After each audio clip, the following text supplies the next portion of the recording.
Hello Aries, Sun, Moon, Rising, and Venus signs. Kamusta kayo? Sana po'y nasa mabuti kayong kalagayan. Welcome back po sa Star Tarot. Kung bago kayo dito, welcome din kayo. Thank you sa inyong support. I truly appreciate it. God bless you all, Aries. Pauna mensahe ninyo. Finding, and sa siguro meron kayong hinahanap, no? Maybe you are finding yourself or trying to find yourself. At masaya, no? Masaya yung aura ng babae sa card. So most likely magiging masaya din kayo. At mahahanap ninyo ang inyong sarili. Mahahanap ninyo kung ano yung what you're trying to find, what you're trying to discover, no? And it feels like it's going to change, no? Your life. Kung ano man ang hinahanap ninyo dito, mahahanap ninyo. And yan ay magpapabago ng inyong sitwasyon, pakiramdam, iniisip or takbo ng inyong pag-iisip, Aries.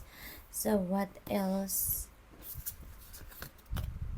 We have passion. Ayan. So this is siguro passion for your for what you love to do. No? This is passion ninyo para sa inyong mga ginagawa.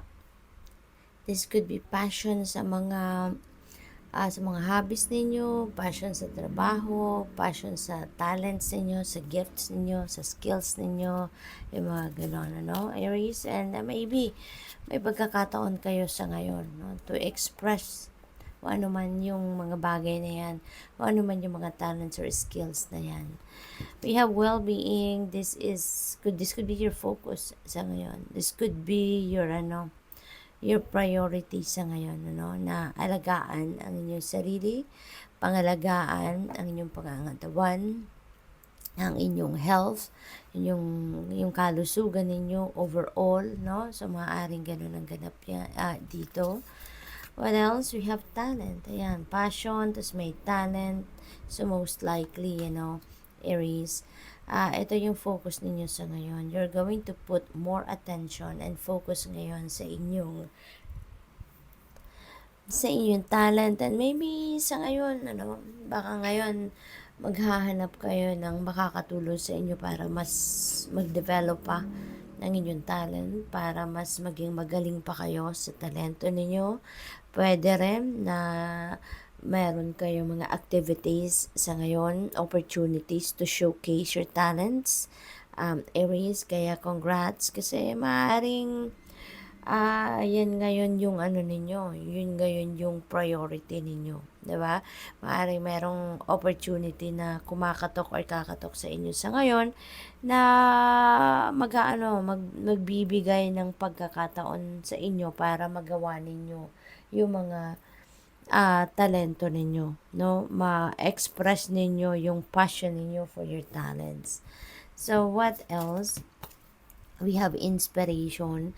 Ayan, sa ngayon, maybe you are very inspired, you're very motivated, no? At maaaring yan ay buhay na buhay, no, sa puso ninyo sa ngayon, Aries.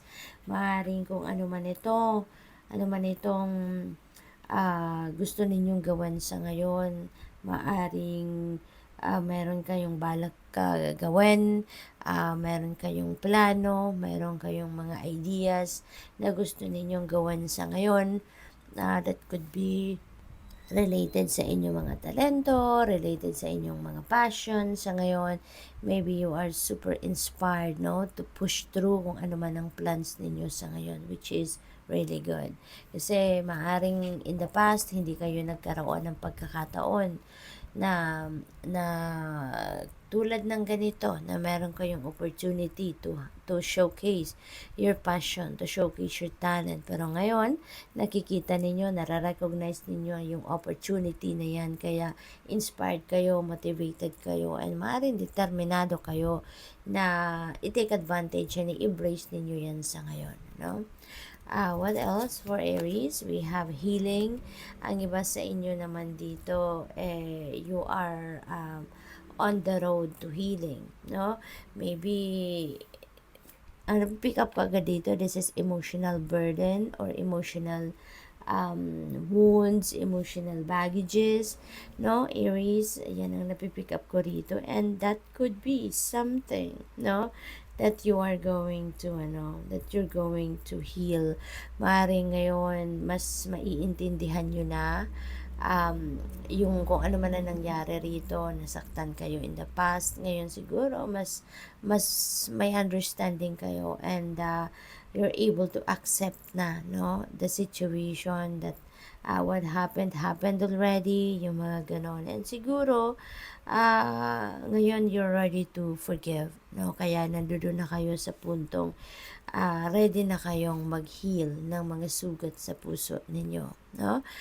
This could also be physical ailments for some of you. Kung meron kayong mga sakit, kung meron kayong mga discomfort physically, maaring sa ngayon also, maybe you're seeking for healing and you are going to receive that healing energy or that healing powers, no, na kailangan ninyo para magamot kayo. So, what else? Meron nilang napipick up dito, Aries, na baka kayo ay a healer. Maybe you are a healer and maaring you're being invited here by the universe, no, to embrace your healing powers, no? At magsimula na kayong tulungan ang mundo na mag-heal, tulungan ang mundo na maggamot, no? So, you have career, yan. So, there could be a change in career path, natatahakin kayo sa ngayon, Aries. Maaari din na meron kayong bagong karera, or maybe you are going to focus on your career sa ngayon. So, that could be one of that as well, no? So, siguro ngayon, with your talents, no, with your passion, baka yan ay gagawin ninyong karera. Maaaring may opportunity kayo ngayon na yung talento ninyo, yung passion ninyo, no, maaaring mabigyan kayo ng pagkakataon na yan ay maging career na ninyo sa ngayon. So, which is really good. What else? We have boundaries. Ayan. So, ano kayo? This is a reminder for you to set your personal boundaries, no?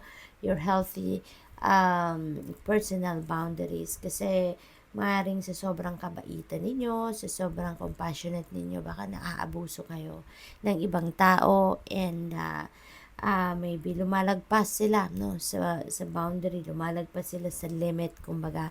Kaya this is also important for you to set your personal boundaries, okay, Aries? Para nang sa gayon, natulungan din kayo na ma-strengthen palalo ang inyong relationship. Kasi kapag meron tayong boundaries na sineset sa sarili natin, that can help you and the people around you, that you are dealing with, to develop respect for each other, love for each other, yung ganon. Kasi alam niyo ninyo kung anong limitasyon, and hanggang doon lang. Hindi talaga kayo magpipilit, hindi kayo makakagawa ng kahit ano man na sobra, no?